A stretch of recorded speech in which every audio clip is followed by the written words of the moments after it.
Dog in the building. Oh, oh, oh, oh, oh. Welcome, ladies and gentlemen. Few new subscribers. Welcome to the party. Do you know what I'm saying? Get in the comments and talk your shit. Um, yeah, 1.3K views on the Usyk Dubois video. It really does seem to be about timing because it seems like YouTube will recommend any old bollocks. Do you know what I'm saying? As long as you get the timing right. Um, but yeah, I just wanted to have a midweek ramble. I think for those of you, all 70 odd of you that watched like me and Steve's roundup on Sunday, you would have realized that I've definitely changed my position on the Usyk Dubois fight, having watched it back because I did watch it Sunday morning before I got on the Zoom with Steve. And when you watch it back, you realize that the referee calls it low the moment that it lands before he sees any reaction from Usyk, and that wasn't how I had observed it live, so I got that one wrong. When you watch it back, it's clear from the moment the punch lands that the referee doesn't like it. So the idea that somehow Usyk refereed that situation is not accurate. And I withdraw that if anyone got that impression. I think in summary, the whole low blow thing is much ado about nothing because even though it is on the borderline, and I think there is some ambiguity there, and it's probably not ideal that Lewis Pavon didn't do what is customary, which is to show us the viewers what he considers the line to be, and that kind of compromises our ability to watch and enjoy the fight and really know what is low and what isn't. Um, in terms of the contest, it's kind of irrelevant, right? Because, when things are on the borderline in boxing, it tends to go in favor of who's winning the fight. If Usyk throws that punch, I don't think, Dubois gets 5 minutes to recover. I think Dubois gets counted out. Um, but ultimately, like Dubois, he won one fight in the round. He won one round in the fight, should I say, which was probably the sixth round when Usyk was still recovering from the low blow in the fifth, and it was a masterclass from Usyk, and you know, it was a late stoppage as most people expected it to be, and yeah, we move on. I don't think there'll be a rematch. I don't think there needs to be. If there is, it's probably a 5-6 round fight. Um, and yeah, from Dubois' point of view, I think either he calls it a day. He's picked up a couple of really big paydays now. I think he got a couple of mil for this fight. I think he got, 1.5 to fight Trevor Bryant, you know what I'm saying, on the Don King card. So listen, I mean, 3.5 mil is not bad money when like you can get like what 5-6% fixed rate these days.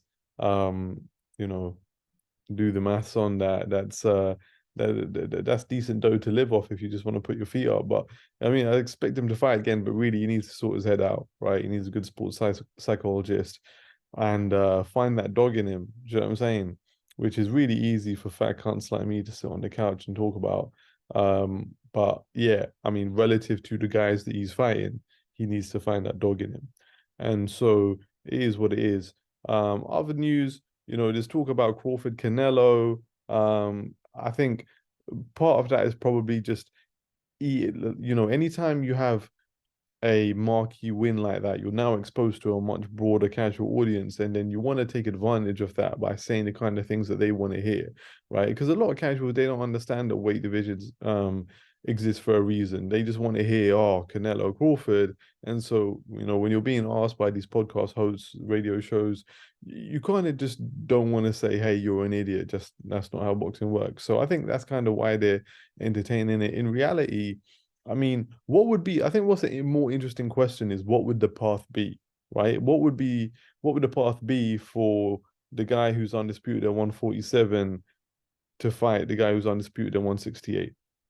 Now, on the one hand, you'd say, well, the guy who's undisputed at 154, Jamal Charlo, is fighting the guy who's undisputed at 168. So, do you know what I mean? Is it that much of a jump? And I kind of understand that, but you got to keep in mind that, as you would have seen from the press conferences, Jamel is head and shoulders taller than Canelo, right? He's bigger than Canelo. Um, he just doesn't obscene weight cut. And obviously Canelo is very thick set, right? But Canelo is going to be head and shoulders. above Crawford, right? And also Jamel has only ever fought at 154, whereas Crawford came up from 135. You know what I'm saying? So it's a big jump, but it's, do you know what I mean? It's right on the borders of ridiculous. Um, and I think it would look like this, right? Let's say, for argument's sake, that Crawford Spence rematch was to happen in as soon as January, right? This year at 154. And we see Crawford look spectacular at 154, stopping Spence again, right? And then let's say that Jamel acquits himself, looks quite reasonable against Canelo, but ultimately loses, comes back down to 154, and then Crawford beats Jamel at 154, right? And takes all of his titles there. Now he's been undisputed in three weight divisions: 135, 140, 147, 154, right?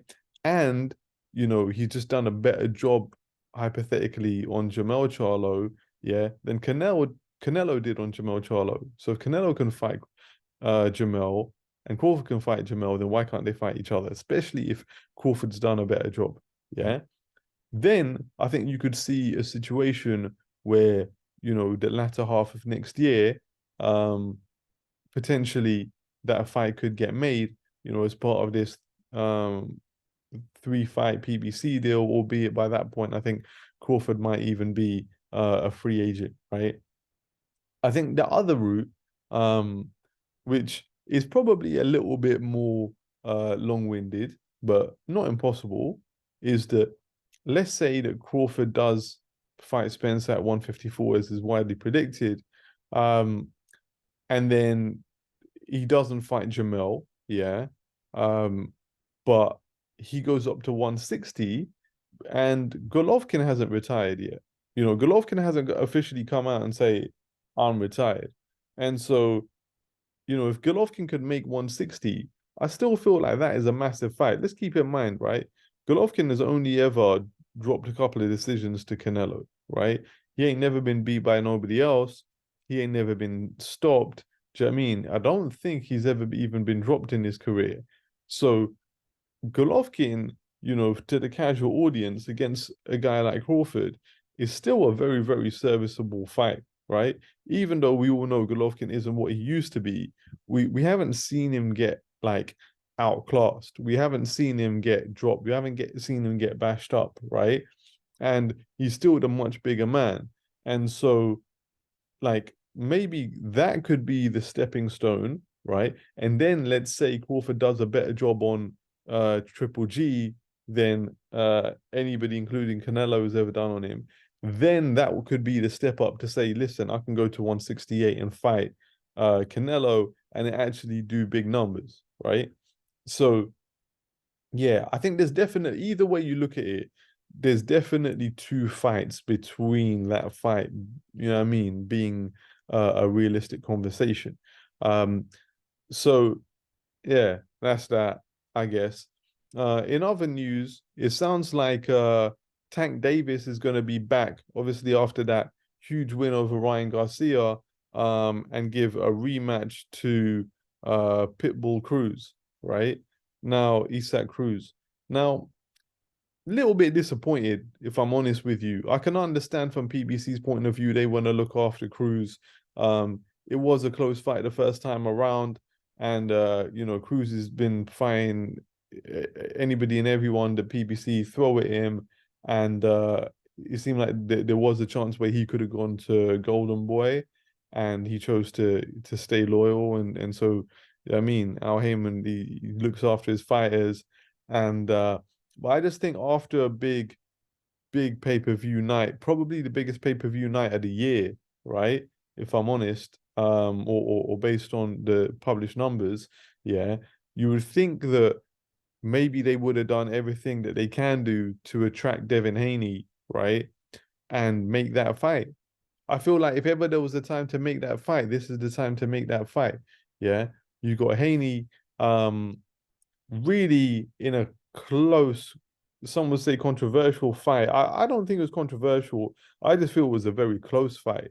When a fight is that close, I mean, I had Lomachenko winning by a round, but a lot of those rounds were subjective.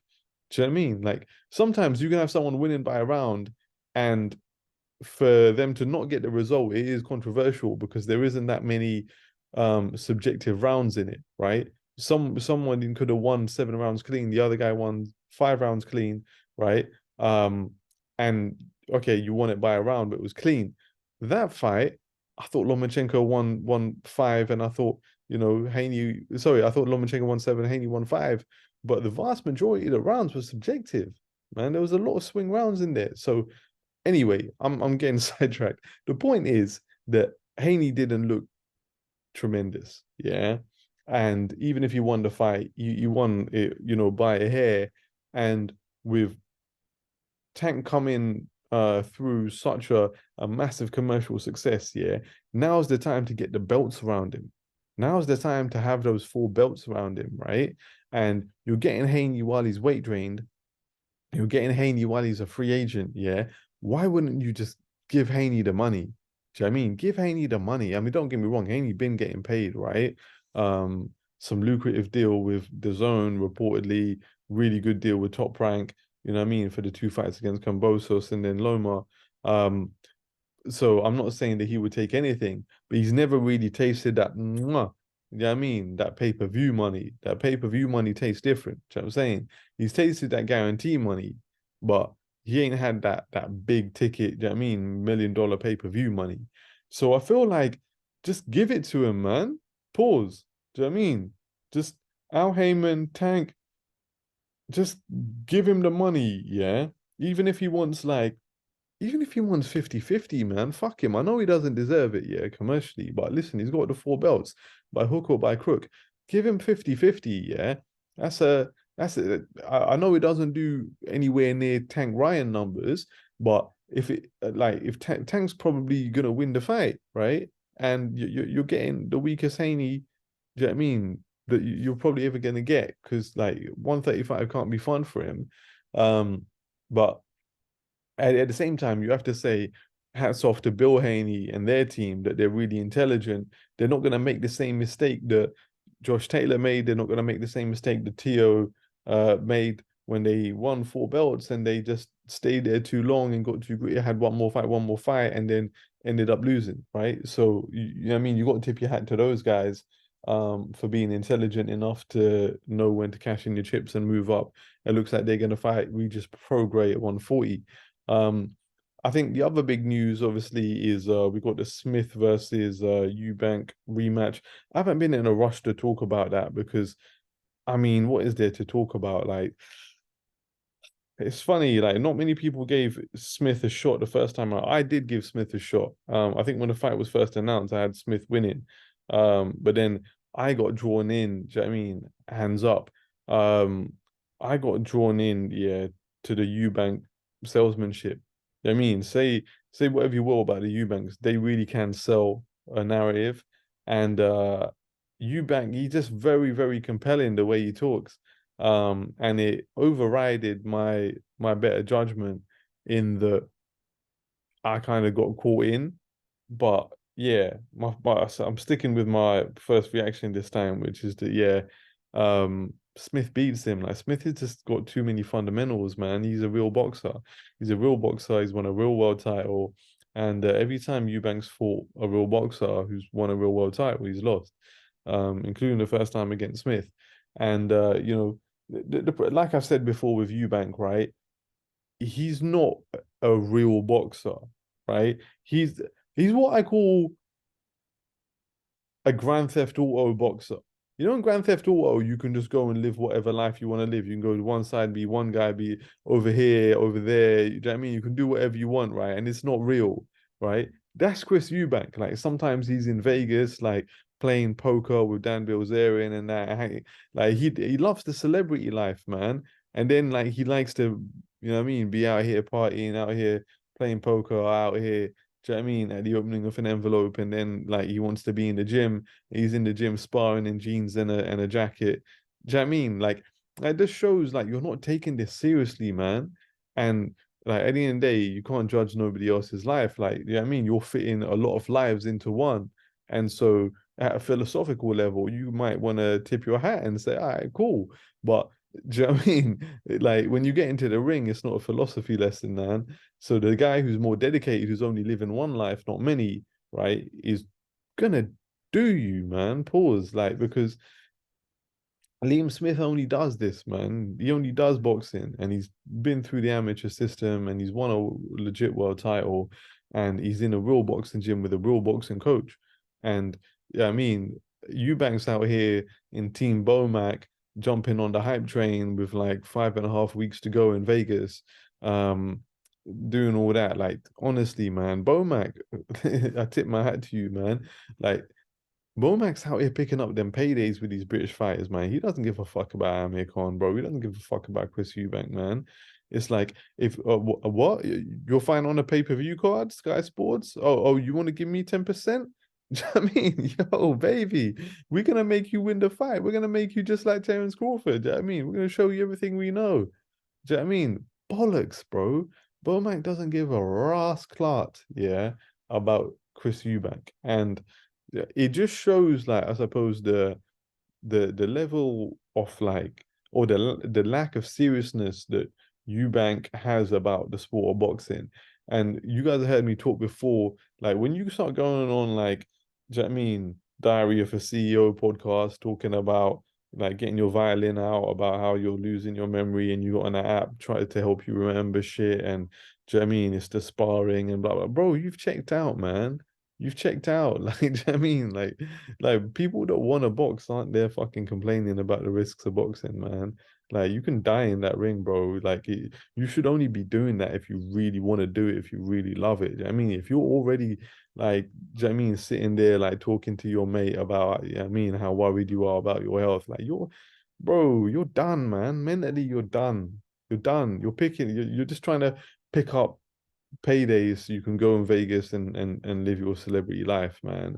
And again, no judgment, but like from a boxing analysis point of view, you're not gonna beat Liam Smith, man.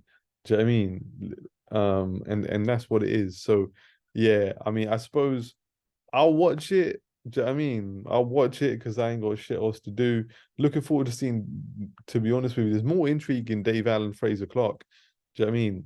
That I mean, Dave Allen, again, salesman extraordinaire, talking a good game. He hasn't fought in a long time, so who really knows what the hell he's got? But he's known Fraser Clark a long time. And he's, I mean, at the same time, Dave Allen's had a kid, he might just want a quick payday. But yeah, I mean, I think just because of the activity factor, you'd have to back Fraser Clark. He's got a lot less miles on the clock as well. Do you know what I mean, at this point, Dave Allen is like, you know them estate Volvos, bro. They've got like 250K on the clock, or one of them old school BMW 3 Series. Do you know what I mean? You buy from some roadman. I mean, from North London, Palmer's Green or something, is like done about 180. That's fucking Dave Allen at this point. Because Fraser Clark is a bit more fresh, so you'd have to back him. But hey, do you know what I mean? Ah, you know what? To be fair, I'm probably just buying into the Dave Allen fucking salesmanship.